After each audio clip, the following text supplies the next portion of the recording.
Welcome to USA College of Pharmacy. Today we will discuss about the topic insulin. So let's start our topic.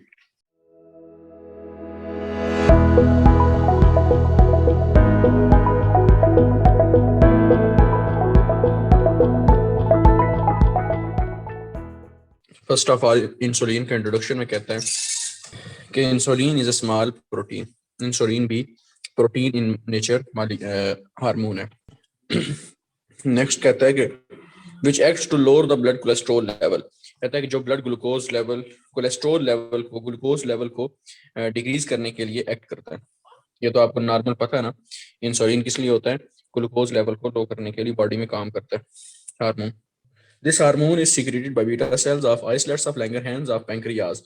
Pancreas के कुछ sales होते हैं जो endocrine function perform करते हैं. Pancreas के कुछ सेल हाफ सेल्स होते हैं जो एक्सोक्राइन फंक्शन परफॉर्म करते हैं. जो एंडोक्राइन फंक्शन परफॉर्म करते हैं उनके सीक्रेशंस को हम क्या बोलते हैं? हम हार्मोन बोलते हैं. जो एक्सोक्राइन फंक्शन परफॉर्म करते हैं उनको हम उनकी सीक्रेशंस को एंजाइम बोलते हैं. और जो एंडोक्राइन फंक्शन परफॉर्म कर रहे होते हैं जिनकी सीक्रेशन को हम हार्मोन बोलते हैं उन सेल्स को हम आइसलेट्स ऑफ लैंगरहैंस बोलते हैं. पैंक्रियाज के सेल उनमें से कुछ अल्फा सेल्स होते हैं, कुछ बीटा सेल्स होते हैं, कुछ गैमा सेल्स होते हैं. अब यहाँ पे लिखा हुआ है कि ये बीटा सेल से रिलीज होते हैं islets of Langerhans of pancreas के जो बीटा सेल्स होते हैं वो हार्मोन सीक्रेट करते हैं. कौन सा? इंसुलिन. नेक्स्ट है हमारे पास केमिकल नेचर इंसुलिन की. Insulin small soluble protein containing 51 amino acid. ये इंपॉर्टेंट एमसीक्यूज है. Effect of insulin.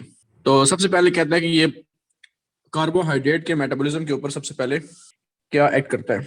तो ब्लड ग्लूकोज लेवल कैसे लो करेगा? बॉडी के अंदर इंसुलिन जब रिलीज होता है तो वो क्या करता है, जो बॉडी के अंदर जो एक्स्ट्रा ग्लूकोज होती है सबसे पहले उसको पकड़कर बॉडी के हर सेल को देता है. जो एक्स्ट्रा ग्लूकोज होती है फिर उससे बच जाती है, फिर उसको स्टोर कर देता है in the form of glycogen. तो it increase the entry of glucose into cells. Cells के अंदर ग्लूकोज की एंट्री को कार्बोहाइड्रेट की जो एंट्री है यानी ग्लूकोज की एंट्री वो इंसुलिन ज्यादा करता है. कैसे? By stimulating the process of facilitate करना, हेल्प करना, डिफ्यूज अक्रॉस द मेम्ब्रेन. ठीक है, तो सेलों के अंदर सेल की मेम्ब्रेन क्रॉस करके डिफ्यूजन करवाता है यानी फैसिलिटेट करता है. Specially in liver cells, muscle cells, adipose tissue, heart cells, smooth muscles के अंदर. ठीक है, of the uterus by activating glucokinase enzyme है. ग्लूकोकाइनेज एंजाइम को एक्टिवेट करके तो ये सब कुछ एंट्री करवाता है यानी सेल्स के अंदर. But on the other hand, insulin does not facilitate glucose entry into brain and red blood cells. ये बहुत इंपॉर्टेंट बात है कि ब्रेन और रेड ब्लड सेल्स के अंदर ग्लूकोज की एंट्री को इंसुलिन है पॉसिबल फैसिलिटेट नहीं कर सकता. नेक्स्ट हमारे पास दूसरा पॉइंट है कार्बोहाइड्रेट मेटाबॉलिज्म के ऊपर इंसुलिन का effect. Increase utilisation of glucose for energy. Energy के लिए ग्लूकोज को यूटिलाइजेशन करवाना इसको इंक्रीज कर देता है. नेक्स्ट हमारे पास increase the glycogen storage in cells. अब सेल्स के अंदर यूज करवा रहा है. मैंने आपको पहले बताया कि सेल्स के अंदर ग्लूकोज की एंट्री को ज्यादा करेगा, ग्लूकोज को यूज करवाएगा, जो एक्स्ट्रा बच जाएगा उसको in form of glycogen store करवा देगा. तो ये इंक्रीज करता है ग्लाइकोजन स्टोरेज यानी ग्लूकोज का in the form of glycogen store करवाना सेल्स के अंदर. ठीक है, तो it increase the conversion of glucose into fats to be stored in adipose tissue. अब कहते हैं ग्लाइकोजन की फॉर्म में भी स्टोर करवाता है और दूसरी बात है कि ग्लूकोज को फैट के अंदर कन्वर्ट करके एडिपोज टिश्यू, चर्बी की जो लेयर होती है हमारी बॉडी के अंदर स्किन के नीचे, वहां पे स्टोर करवा देता है. इंसुलिन का effect on fat metabolism. Forms fatty acid from excess liver glucose. अब देखो ना, लिवर के अंदर जो excess glucose in the form of glycogen store की हुई है, जो एक्सेस ग्लूकोज होगा उसको क्या करेगा? फैटी एसिड जो है, forms fatty acid from access glucose. अब इंसुलिन का करवाएगा, फैटी एसिड बनवा देगा एक्सेस जो ग्लूकोज है लिवर के अंदर बाय एक्टिवेटिंग एसिटाइल्स कोएंजाइम है कार्बोक्सिलेज एंजाइम. कार्बोक्सिलेज जो एंजाइम है उसको एक्टिवेट करके. नेक्स्ट है फैटी एसिड्स आर यूटिलाइज्ड.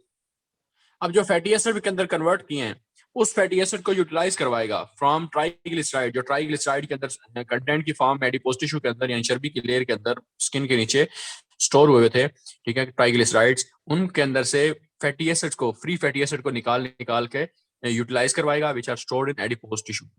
उसके बाद है it inhibits hydrolysis of triglyceride in the fat cell by inhibiting hormone sensitive lipase. अब लाइपेज एंजाइम है जो लिपिड को ब्रेक डाउन करता है. ठीक है, अब उसको इनहिबिट कर देगा. It inhibits the hydrolysis of triglyceride in fat cells. अब फैट्स, चर्बी के सेल्स हैं उनके अंदर ट्राइग्लिसराइड की हाइड्रोलिसिस को इनहिबिट करेगा. उस इनहिबिशन को कैसे पॉसिबल करेगा, उसके लिए जो एंजाइम वर्क कर रहा है, एंजाइम जो हाइड्रोलिसिस करवा रहा होता है ट्राइग्लिसराइड की, उसको इनहिबिट करना पड़ेगा बाय इनहिबिटिंग हार्मोन सेंसिटिव जो लाइपेज एंजाइम है, उसको क्या करेगा, इनहिबिट कर देगा, रोक देगा, ऑटोमेटिकली हाइड्रोलिसिस ऑफ ट्राइग्लिसराइड्स रुक जाएगी फैट सेल के अंदर। ऑन प्रोटीन मेटाबॉलिज्म, नेक्स्ट हमारे पास इफेक्ट ऑफ इंसुलिन और protein metabolism. It causes active transport of amino acid into cells. अब देखो जिस तरह प्रोटीन की मेटाबॉलिज्म हो रही है, प्रोटीन ये इंसुलिन का और ग्रोथ हार्मोन का तकरीबन प्रोटीन के मामले में सेम फंक्शन है। It causes active transport of amino acid into cells. Growth hormone भी क्या करवा रहा था, वहां पे प्रोटीन बनवा रहा था ना, प्रोटीन की एनाबोलिक इफेक्ट था, ठीक है। तो यहाँ पे भी क्या हो रहा है, प्रोटीन जब वहां पे बन रही थी, ग्रोथ हार्मोन बनवा रहा था प्रोटीन, तो वहां पे क्या कर रहा था, ग्लूकोज को यूज करवा रहा था एनर्जी के तौर पे या फिर फैट सेल को, और प्रोटीन बनवाने के लिए सेल्स के अंदर अमाइनो एसिड की एंट्री को ज्यादा कर रहा था। अब ये भी क्या कर रहा है, it causes active transport of amino acid into cell. Cell के अंदर अमाइनो एसिड की एंट्री को, ट्रांसपोर्ट को एक्टिव कर रहा है, वजह बन रहा है। और नेक्स्ट क्या करवा रहा है, प्रमोट कर रहा है translation of messenger RNA ribosome to form new protein. DNA से आरएनए का बनना, ट्रांसक्रिप्शन और फिर ट्रांसलेशन, ये आरएनए से प्रोटीन का बनना। अब उसको देखो ना, प्रमोट कर रहा है translation of messenger RNA ribosome, ribosome के साथ मिलकर न्यू प्रोटीन बनाने के लिए। और प्रोटीन जो है वो कैसे बनती है, राइबोसोमल मैसेंजर आरएनए से। अब मैसेंजर आरएनए कैसे बनता है, डीएनए से। तो वो बात कह रहा है कि इट प्रमोट्स ट्रांसक्रिप्शन, यानी डीएनए से आरएनए का बनना, उसको ट्रांसक्रिप्शन दूसरे पॉइंट पे लिखा हुआ है, ठीक है, बाद में। It promotes transcription of DNA in the nucleus to form messenger RNA, ताकि ट्रांसक्रिप्शन और डीएनए की और मैसेंजर आरएनए बने, और फिर ऊपर वाला पॉइंट बी पॉइंट, यानी फिर मैसेंजर आरएनए से ट्रांसलेशन होकर राइबोसोम के साथ मिलकर न्यू प्रोटीन बनाई जाती है। चौथा पॉइंट है D point, it inhibits protein catabolism. देखो ना ऊपर वहां पे जो ग्रोथ हार्मोन था वो भी क्या कर रहा था, प्रीडोमिनेंट उसका एनाबोलिक इफेक्ट था प्रोटीन सिंथेसिस के तौर पे। तो यहाँ वहां पे क्या था, ग्रोथ हार्मोन एनाबोलिज्म कर रहा था, प्रोटीन सिंथेसाइज करवा रहा था, और लास्ट पे प्रोटीन के मेटाबॉलिज्म के अंदर ही लिखा हुआ था कि प्रोटीन की कैटाबॉलिज्म को वो भी रोक रहा होता है। अब देखो ये भी प्रोटीन के कैटाबॉलिज्म को इनहिबिट कर रहा है, इट इनहिबिट्स प्रोटीन कैटाबॉलिज्म, ठीक है। तो it inhibits gluconeogenesis to form from amino acid. अब ग्लूकोनियोजेनेसिस क्या होता है, हमारी बॉडी के अंदर कभी कभी लिवर ऐसा फंक्शन स्टार्ट कर देता है, प्रोसेस स्टार्ट कर देता है, जिसके अंदर क्या होता है, अदर देन कार्बोहाइड्रेट, यानी ग्लूकोज के अलावा जो फूड के अंदर पार्टिकल्स हैं, यानी अमीनो एसिड है या फैटी एसिड है, कुछ भी है, अदर देन कार्बोहाइड्रेट पार्ट को कन्वर्ट करके वो क्या कर रहा होता है, लिवर क्या करना स्टार्ट कर देता है इस प्रोसेस के थ्रू, यानी ग्लूकोनियोजेनेसिस के थ्रू ग्लूकोज बनाना, कार्बोहाइड्रेट के अंदर कन्वर्ट करना शुरू कर देता है, other than carbohydrate part of food को, उसको कहते हैं ग्लूकोनियोजेनेसिस। तो ये क्या करता है insulin, it inhibits gluconeogenesis from amino acid. ये जो इंसुलिन है ये उस ग्लूकोनियोजेनेसिस को, यानी अमीनो एसिड से ग्लूकोज का बनना, ग्लूकोनियोजेनेसिस को स्टॉप कर देता है, इनहिबिट करता है, रोकता है। नेक्स्ट हमारे पास ऑन ग्रोथ, ग्रोथ के ऊपर क्या इफेक्ट होता है इंसुलिन का, देखो ना, ग्रोथ हार्मोन, और ये भी यहाँ पे भी ग्रोथ की बात आ गई। Insulin is essential for growth as it increase protein formation.